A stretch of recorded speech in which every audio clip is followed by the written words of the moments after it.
अखिल जगस्वामी साम सदा शिव मल्हारी मणिमल्ल संहारक ऐश्वर्य प्रदाता शक्तिदाता जेजुरी गणाधीशित आदिरुद्र श्री मातंड भैरवा।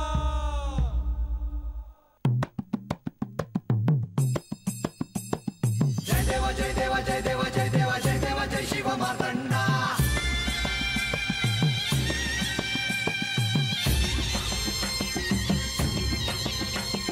जय देवा जय देवा जय देवा जय देवा जय देवा जय शिव मार्तंडा।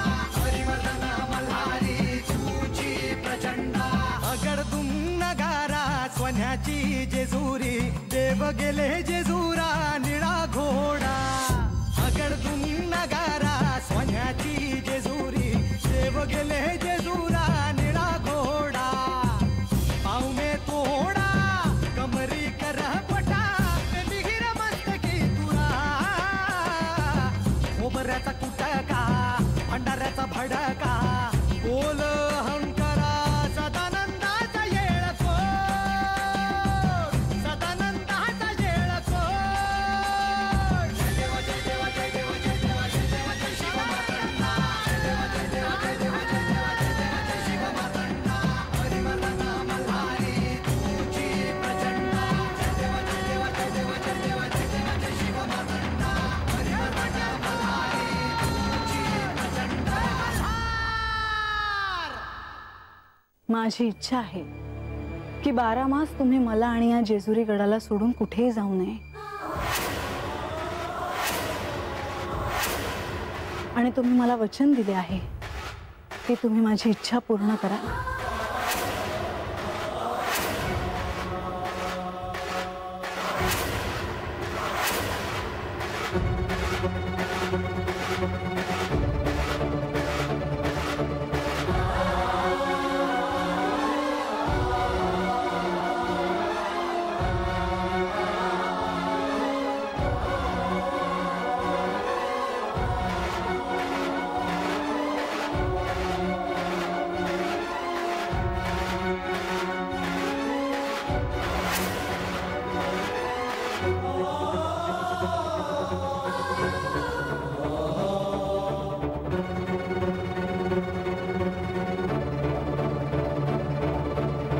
देवा, हे तुम्ही काय केलत? आता तुम्हाला म्हाळसा देवींची ही इच्छा सुद्धा पूर्ण करावी लागेल। पण ते तेवढे सोपे नव्हे, कारण बाणाई सुद्धा तुमची प्रतीक्षा करते आहे। आता तुम्ही बाणाईला काय उत्तर देणार आहात देवा? प्रधानजी, मला आत्ता परिस्थिती लक्षात आली आहे। आता जे आहे त्याला सामोरे जाणे एवढेच माझ्या हाती आहे। देवा, परंतु आता बाणाईचे काय? पण प्रधानजी, ह्या समारंभात बानू कुठे दिसली नाही। मी तिला मेणा पाठवायला सांगितला होता। देवा, मी तशी व्यवस्था केली होती, परंतु म्हाळसा देवींनी मेणा पाठवण्यास नकार दिला आहे। पण बानू जर गडावर यायला निघाली असेल तर?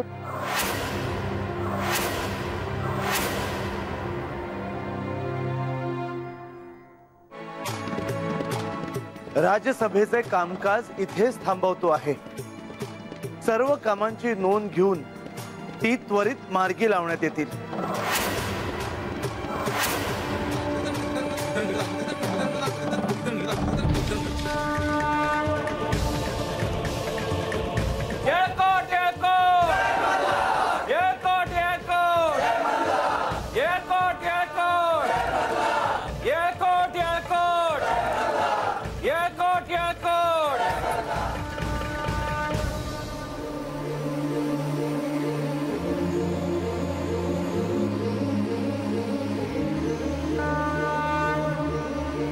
यांनी सर्वांसमक्ष मला काय हवे आहे ते विचारले।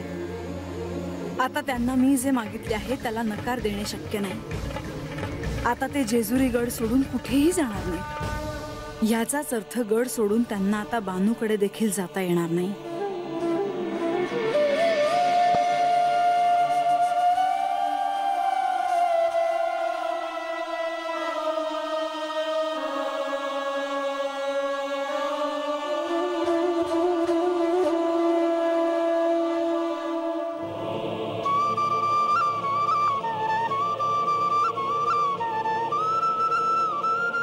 म्हणजे दरवाजाजवळ जाऊन बघ ना कोणी येतंय का.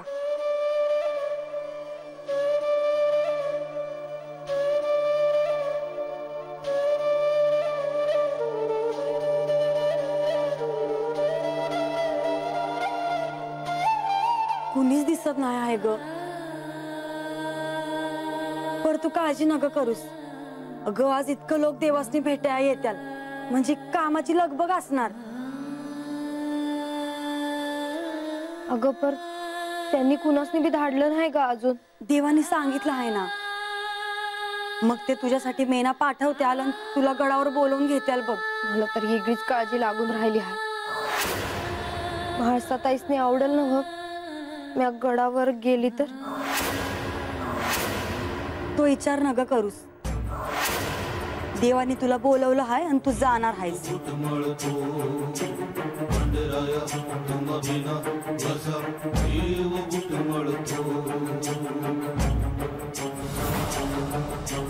जीव गुटमळतो खंडराया तुम्हा बिना असायो जीव गुटमळतो.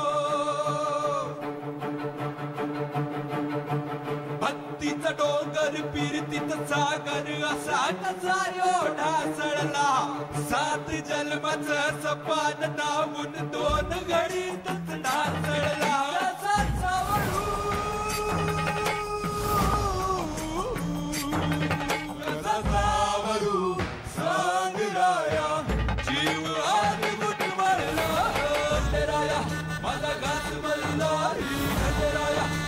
पाणी बल्लारी खंडराया माझा लाच बल्लारी त्याली वाली सडाची खंडराया माझा लाच बल्लारी खंडराया माझा पाणी बल्लारी खंडराया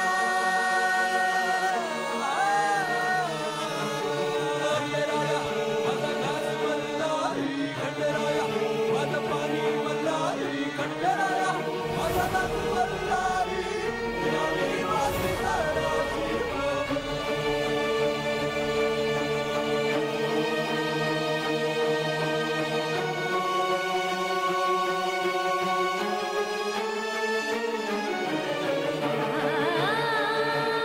असं नको व्हायला. का देवांनी बोलवलं आहे आणि मी आज गेले नाही.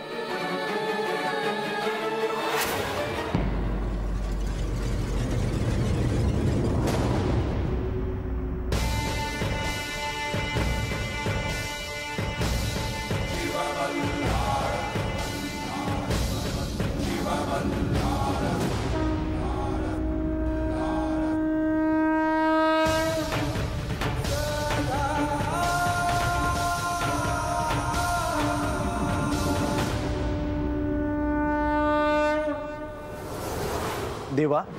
प्रधानजी, म्हाळसेने जे मागितले आहे ते मी तिला कसे देऊ.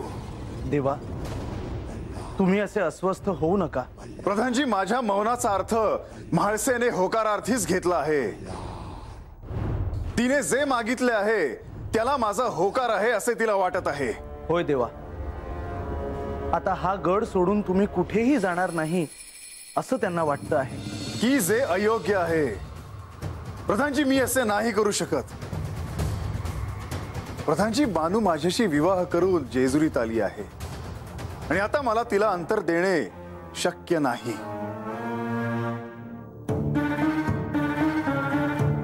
हे मला समजते आहे देवा. परंतु म्हाळसा देवींनाच ते नको असावं आणि म्हणूनच त्यांनी बाणाईला गडावर येण्यासाठी मज्जाव केला आहे. प्रधानजी, मी राजसभेत येण्यासाठी मेणा पाठवेन असे बानूला सांगितले होते. बानू राजसभेत येईल. साऱ्या प्रजेची, सर्व मंत्र्यांची तिची औपचारिक ओळख होईल असे मला वाटले होते. पण प्रधानजी, असे काहीच घडले नाही. म्हाळसा देवींनीच तसे करण्यासाठी नकार दिला आहे देवा. देवा, आता हे सत्य स्वीकारावं लागेल की म्हाळसा देवी बाणाईला कधीही गडावर न येऊ देण्यासाठीच तत्पर असणार. पण प्रधानजी, ह्या साऱ्यात बानूची काहीच चूक नाहीये. म्हाळसेचा राग माझ्यावर आहे, पण ह्या साऱ्यात विनाकारण बानूला म्हाळसेच्या क्रोधाला सामोरे जावे लागते, की जे अयोग्य आहे. देवा, तुमचा बाणाईशी द्वितीय विवाह झाला आहे. म्हाळसा देवी तिचा कसा स्वीकार करतील? हे सारं म्हाळसा देवींना कसं समजावून सांगणार? प्रधानजी, आता काय करावे? देवा, ह्यावर मार्ग काढणं वाटतं तितकं सोपं नव्हे. पण प्रधानजी, ह्यातून काहीतरी मार्ग काढायलाच हवा. प्रधानजी, मी बानूला वचन दिले आहे की मी परत येईन. ती माझी प्रतीक्षा करत आहे. मला तिला एकटं सोडून चालणार नाही. लतिका, लतिका, लतिका. काय झालं म्हाळसा? लतिका, माझा अत्यंत महत्वाचा निरोप आहे. तो तुला साऱ्या सेवकांपर्यंत पोहोचवायचा आहे. कोणता निरोप? हे गडावरून कुठेही जाणार नाही याची सारी व्यवस्था करायला घ्या. काय म्हाळसा, असं काय झालं आहे? लतिका, आज राजवाडा त्यांनी सगळ्यांसमोर माझे कौतुक केले. हे इथे नसताना जेजुरीचे दायित्व मी उत्तमरित्या पार पाडले म्हणून हे आनंदी होते. आणि खरोखरच तू तुझे दायित्व उत्तमरित्या निभावले आहेस म्हाळसा. म्हणूनच त्यांनी आज राजवाड्यात साऱ्यांसमक्ष माझं भरभरून कौतुक केले आणि प्रसन्न होऊन मला विचारले की तुला काय हवे आहे. मी त्यांना सांगितले की तुम्ही गड सोडून कुठेही जाणार नाही. आणि देव हो म्हणाले? मला जे हवे होते ते सांगून मी निघाले. म्हणूनच तू माझा निरोप साऱ्या सेवकांपर्यंत पोहोचव. हे बानूकडे जाता कामा नये. त्यासाठी गडाचे दरवाजे बंद करायला लागले तरीही करा. हे गड सोडून कुठेही जाता कामा नये. हो म्हाळसा, तुझा हा निरोप मी आत्ताच साऱ्या सेवकांना आणि द्वारपालांना देऊन येते. लतिका,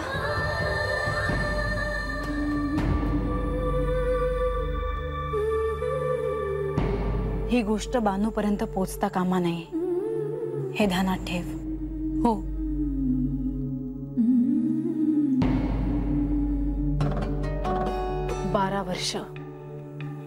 बारा वर्ष मी तुमच्या विरहात घालवली. आता मला तुमचा सहवास हवा आहे. आणि आता त्या बानूलाही कळेल की मी हा विरह कसा सहन केला असेल ते. प्रधानजी, मला असे वाटते की बानूला भेटून जे काही घडलं आहे त्याची कल्पना द्यावी. होय देवा, आत्ता तरी हाच मार्ग दिसतो आहे. बाणाईला भेटून आल्यानंतर म्हाळसा देवींशी बोलून काय मार्ग काढता येईल ह्याचा नंतर सविस्तर विचार करता येईल.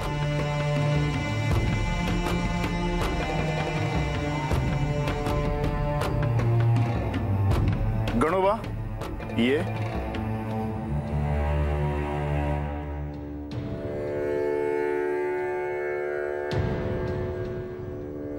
गणोबा, माझ्या प्रस्थानाची व्यवस्था करा. मी बानूला भेटायला गडाच्या मध्यवर जात आहे.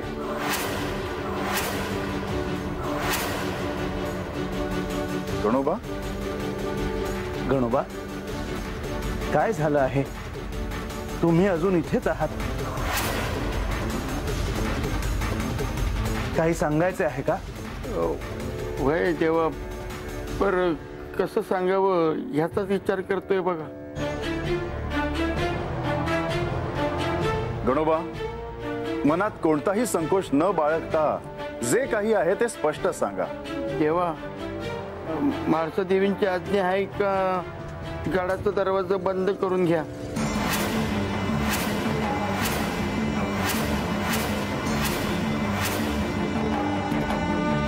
गडाचे दरवाजे बंद का?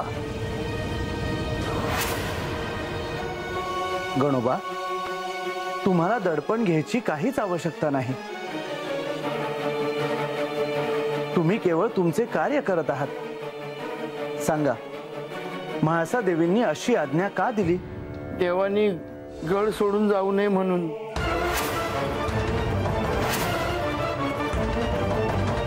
देवा, आता तुम्हीच सांगा की मी काय करावं. तर मी सांगितलं गडाचा दरवाजा उघडा तर देवी माझ्यावर रागावते.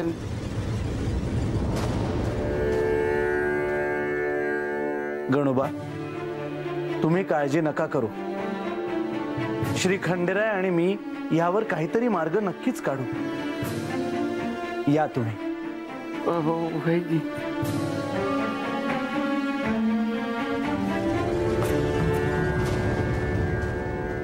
प्रधानजी, आता माझ्या सहनशीलतेच्या पलीकडे जाऊ लागलं आहे. देवा, म्हाळसा देवींशी बोलल्याखेरीज यातून काही मार्ग निघणार नाही असे दिसते आहे. पण प्रधानजी, काय बोलणार तिच्याशी? प्रधानजी, तुमच्या मनात आहे तरी काय? देवा, आता म्हाळसा देवींशी पुन्हा एकदा तह करावा लागणार.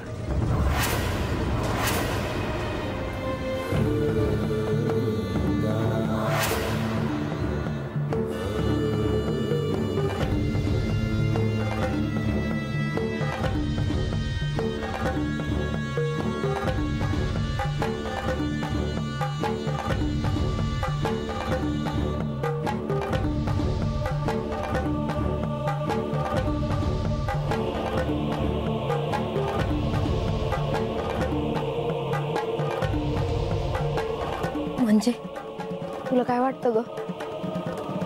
मला गडावर जायला मिळेल का? देव माझ्यासाठी मेना पाठवतील का? देवानी सांगितलं आहे तर खोटं कसं होईल? तर समजे गेले बी गडावर. मी तुझी समजूत काढत होते, पर मला बी काळजी वाटते. काहीतरी बिनसलं आहे बघ. मला बी धाकधूक होतीच ग, कारण हा तर म्हाळसाताईंचं राज्य आहे आणि त्या म्हणत्याल तसंच होईल. पर देव तुझी वाट बघत असत्याल तर? मला काय बी कळत नाही. असं वाटतंय आत्ता निघावं थेट गडावर जावं. नग नग, असं नका करूस. अजून वाट बघूयात आपण. काय होईल मी गेले गडावर तर? देवांनीच बोलवलं आहे ना मला. गडाची पायरी बी चढू दिली नाही तुला, हे विसरू नकस.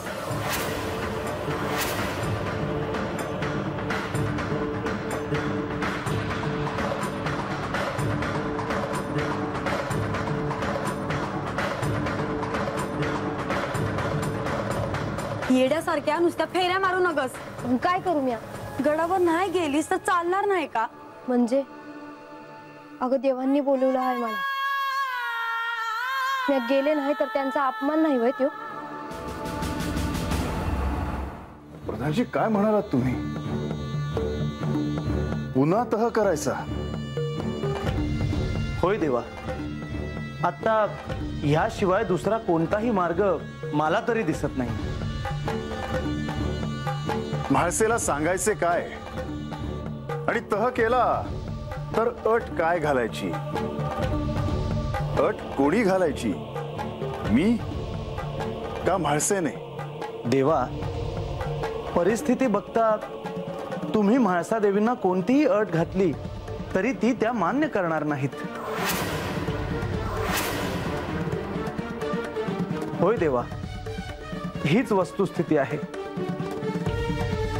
तुम्ही बाणाईकडे जाऊ नये म्हणून त्या सारे प्रयत्न करणारच.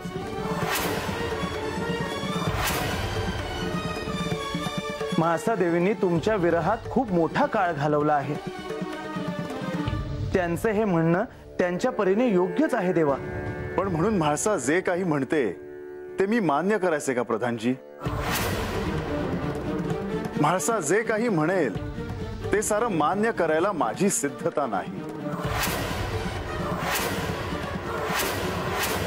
जशी म्हाळसाने बरीच वर्ष माझ्या विरहात काढली तशीच बानू देखील एवढी वर्ष माझ्या येण्याकडे डोळे लावून बसली होती.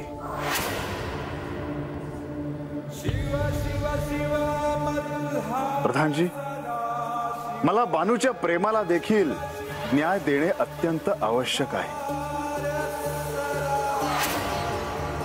बाणाई आणि म्हाळसा देवी या दोघींचंही तुमच्यावर नितांत प्रेम आहे. परिस्थिती कठीण आहे, परंतु योग्य तो मार्ग काढावा लागेलच.